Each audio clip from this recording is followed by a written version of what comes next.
Hi, I'm Kathleen with the San Diego Artisan Bread School. I founded this school in 2011 with the sole purpose of teaching home bakers how to make bread. My students come in with questions, and they tend to be the same questions over and over. One of the first questions students come in with is flour. What kinds of flour to use? What are the different flours for? There are 5 common flours that you can find in the supermarket. There's whole wheat, there is bread flour, there's all-purpose flour, there's cake flour, and then there's pastry flour. And each one of those has a different protein content. Whole wheat, obviously, is just the wheat berry ground up. Bread flour and white flour are basically the same, but bread flour has more protein in it. Bread flour is generally 13 to 15% protein. All-purpose flour runs 10 to 12% protein. Pastry flour is the next one, and that's about 8 to 9% protein, and then cake flour is the softest, the lowest protein level. That's usually 5 to 7% protein. So for bread making, pastry and cake flour are not going to work. Your bread's not going to rise because the protein is the gluten. There's actually 5 proteins in flour. 2 of them are gluten proteins, and that's what makes the bread rise. So bread flour will give you a higher loaf, but only insignificant. I use bread flour primarily if I'm working with a real weak flour, say rye flour. I'll add bread flour to that. All my other loaves I make with all-purpose flour, and I'm quite happy with that. But then I like a nice soft crumb, and that's what all-purpose flour will create. Bread flour will create a more chewy crumb. The pastry and cake flours are not for bread making. Whole wheat has a real high protein level, a lot of gluten. However, when you grind up the flour and you grind up the bran and the germ, it becomes like sharp little knives inside the flour, and it cuts your gluten strands, and that's why your whole wheat bread tends to be a little lower in height. What we've got here is a wheat berry. This is what wheat berries look like. Think of it as an egg. Here's the wheat berry. The bran will be the shell of the egg. The germ, you've heard of wheat germ, the germ will be the yolk. So this is the food for the seed. This is the protection, the bran is the protection for the seed. The endosperm, that's the protein inside that is food for the germ as it's germinating. So here I've got whole wheat. When you grind it, you end up with middlings and bran, and that gets sifted out. Then you have the wheat germ and the wheat germ oil, and that gets sifted out.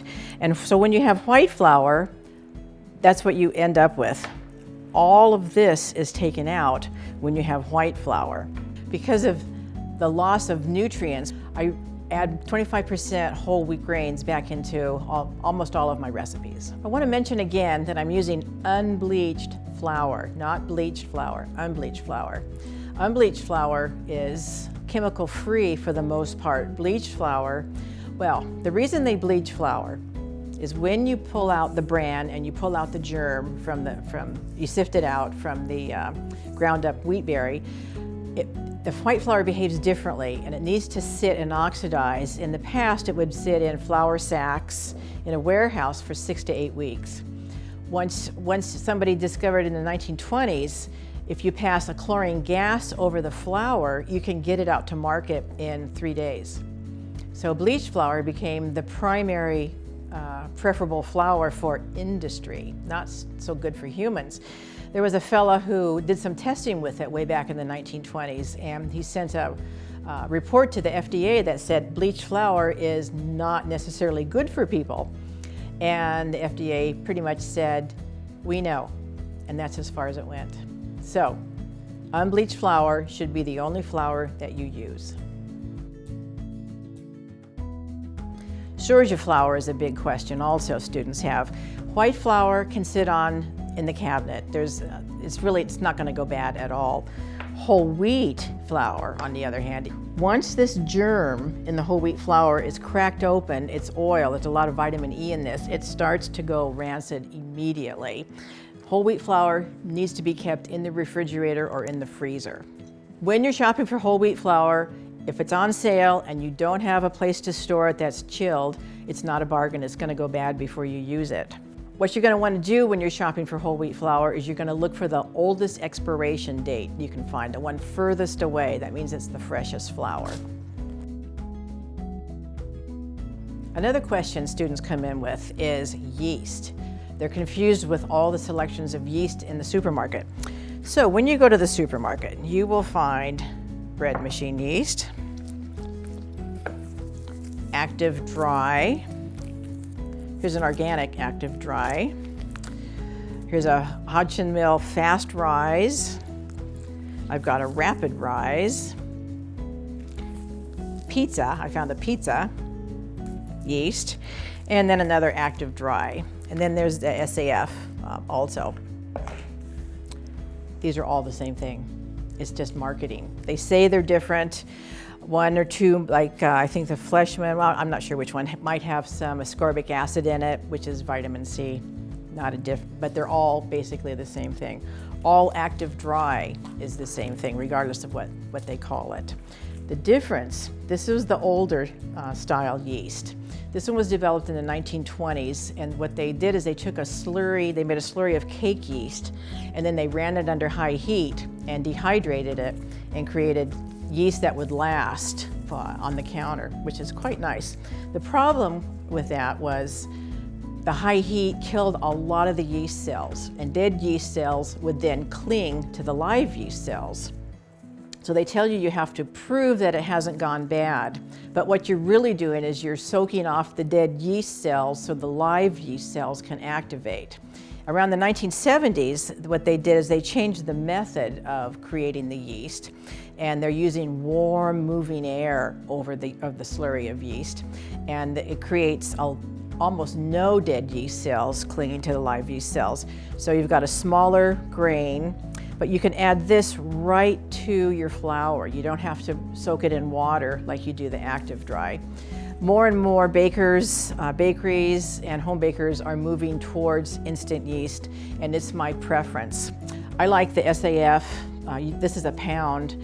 You can buy this, keep it in a container in your refrigerator or jar, and it'll last you 2+ years easily. But this is a convenient little jar also. Keep this in your refrigerator if you're going to buy this much. So those are the yeast stocks. Amazing, huh? Another technique I learned was the autolyse. Autolyse is a French term, and I believe it means self-destruct.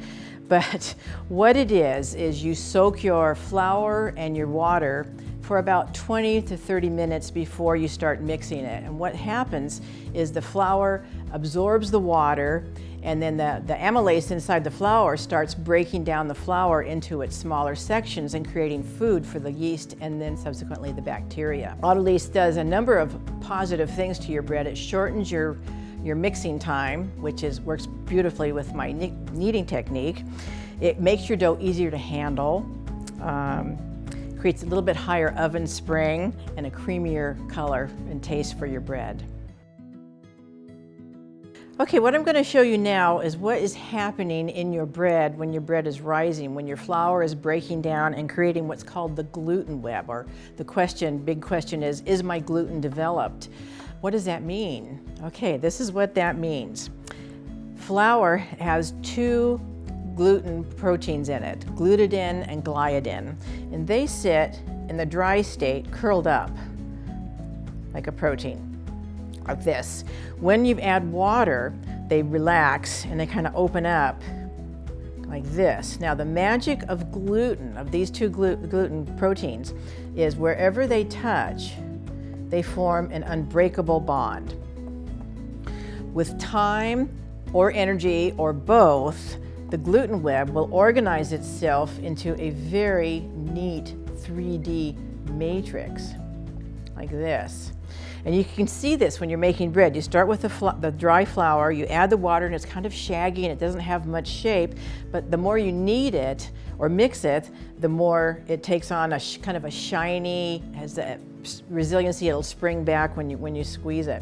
Your machine will do that. Also, overnight bread will do that.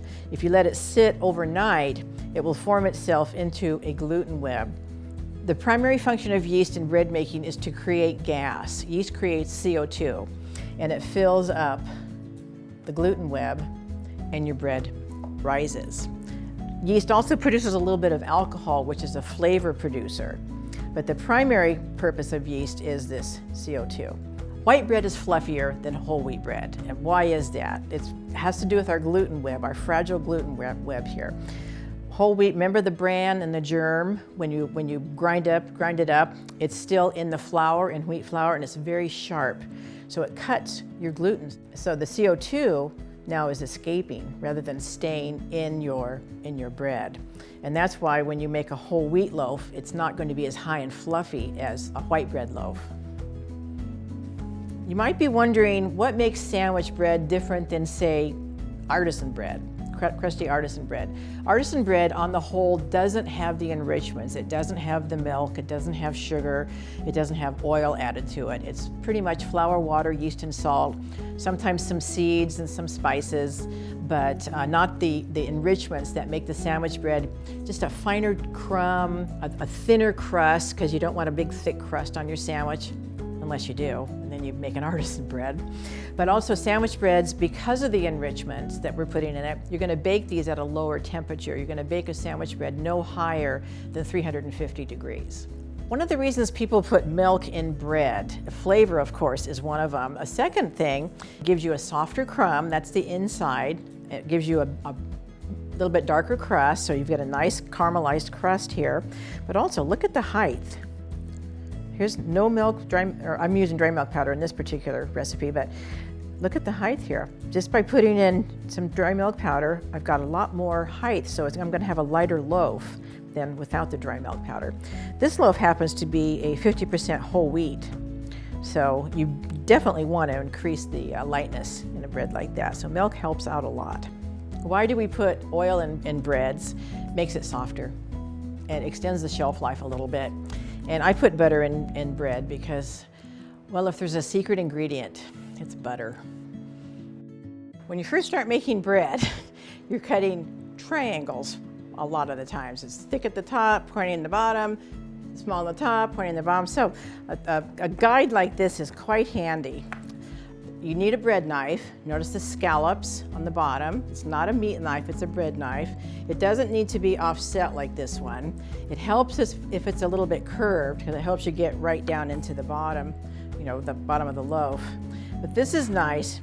It guides and trains your hand. Your hand wants to go this way, naturally. You have to train your hand to go straight down, and that takes some time. So this keeps your loaves fairly uniform while you're training your hand to cut bread. So this one was lovely, but it's got this wood here at the bottom. So you end up cutting through the wood and getting a little bit of sawdust down there. This is another type.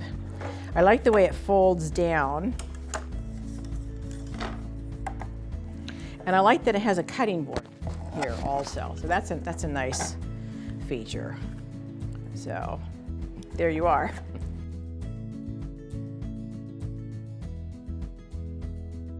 One of the things I found out in my travels and talking to different bakers and learning new things was good bread is slow bread. You can make bread in 2.5 hours.